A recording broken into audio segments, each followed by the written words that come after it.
ఓం నమ శివాయ నమ. ప్రజలందరికీ నమస్కారము. మే నెల 2026 మిథున రాశి ఫలితాలు.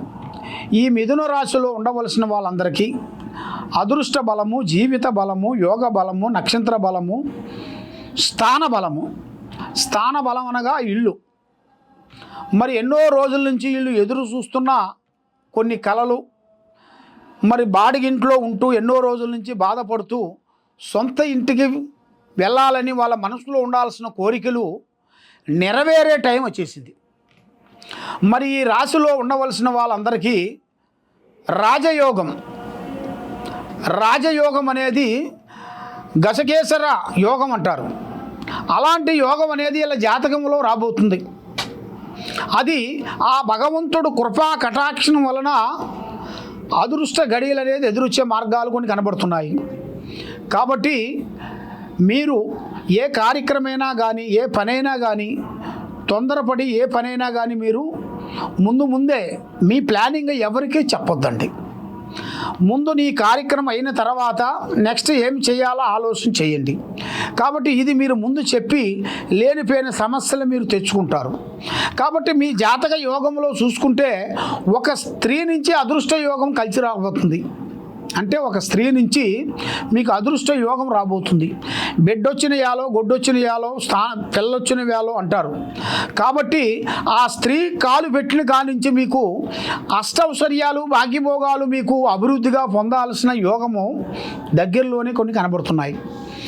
మరి మీరు ఏ కార్యక్రమైనా కానీ, ఏ పనైనా కానీ తొందరపాటు లేకోకుండా ఆలోచించు అడుగేయండి.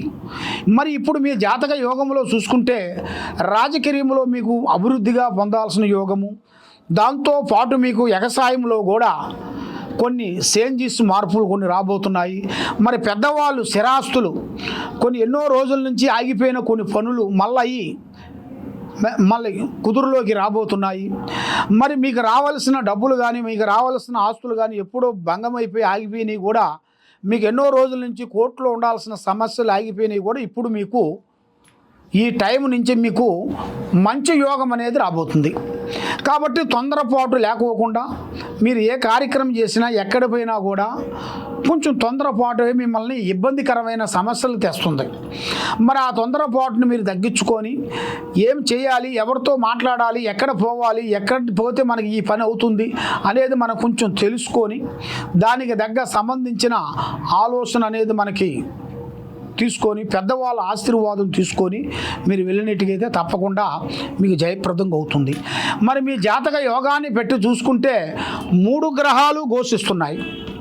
ఆ 3 గ్రహాల వలన మీరు అనుకున్నది ఒకటైతే జరగాల్సింది ఇంకోటిగా కనబడుతుంది. మరి ఆ 3 గ్రహాలకి మీరు శాంత కట్టడ అనేది ఒకటి ఉంటుంది.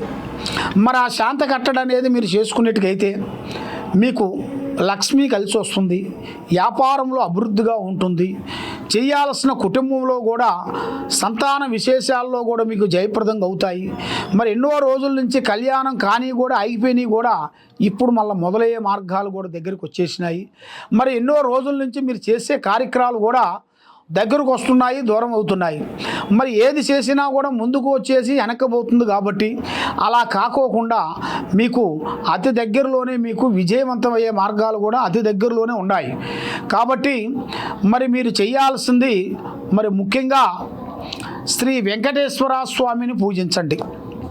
శ్రీ వెంకటేశ్వర స్వామిని మీరు పూజించినట్టుగైతే, మరి వెంకటేశ్వర స్వామిని మేము ఎప్పుడు పూజిస్తుంటాం స్వామి, మరి అదే విధంగా పూజించాలా, దానికి వేరే విధంగా అనేది ఉందా లేదా అనేది చాలామందికి సందేహాలు ఉన్నాయి. కాబట్టి మీరు ఎప్పుడు పోయినట్టుగా గుడికి వెళ్ళి దర్శనం చేసుకొని కొబ్బరికాయ కొట్టుకొని ప్రసాదాలు పంచి అలా వస్తుంటారు. అలా కాకోకుండా మీ పేరు బలంలో 7 వారాలు అంటే 7 శనివారాల పాటు మీరందరూ తలస్నానం చేసి ఆయన్ని మీ ఇంట్లో నిలుపుకోవాలి. ఇంట్లో పెట్టుకొని ఆయన పటం పెట్టేసి, వెంకటేశ్వర స్వామి పటం పెట్టేసి ఇంట్లో ఒక శుద్ధం చేసి ఒక పీటని వేసేసి ఆ పీట మీద బియ్యం వేసి, బియ్యం మీద ఒక స్టార్ ముగ్గు ఒకటి వేసేసి, ఆ స్టార్ ముగ్గు వేసేసిన తర్వాత 7 బియ్యం పిండితో తయారు చేయాలన్నమాట. బియ్యం పిండితోని దీపారాజనలు 7 తయారు చేయాలి. ఆ ఏడు పమిదెలకి తయారు చేసేసి దాంట్లో 3 రకాల నూనె పోసేసి మీరు జ్యోతులు వెలిగించాలి. జ్యోతులు వెలిగించి శనివారం మీరు ఒక్క పొద్దు ఉండాలి. మీరు ఆ రోజు ఒక కొబ్బరికాయ కొట్టి ఆ స్వామికి ప్రసాదం పెట్టినట్టుగైతే అలాగా 7 వారాల పాటు చేయాలి.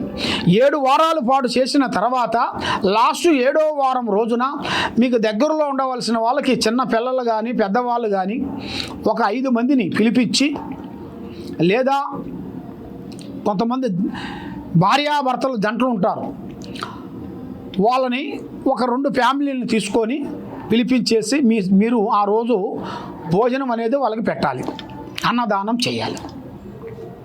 ఆ అన్నదానం చేసేసిన తర్వాత ఈ 7 వారాలు అయిపోయినప్పుడు లాస్ట్ వారం రోజు చేయాలి. ఈ విధంగా మీరు చేసుకున్నట్టుకైతే అష్టౌశ్వర్యాలు, భాగ్యభోగాలు, మనశ్శాంతి మీకు కలుగుతాయి. ఏ కార్యక్రమైనా అవలేలగా మీరు చేయగలుగుతారు. మరి మీరు ఏ సమస్య ఉన్నా కూడా తప్పకుండా ఈ కింద ఉండాల్సిన నెంబర్కి సంప్రదించండి. ఓం నమః శివాయ నమః.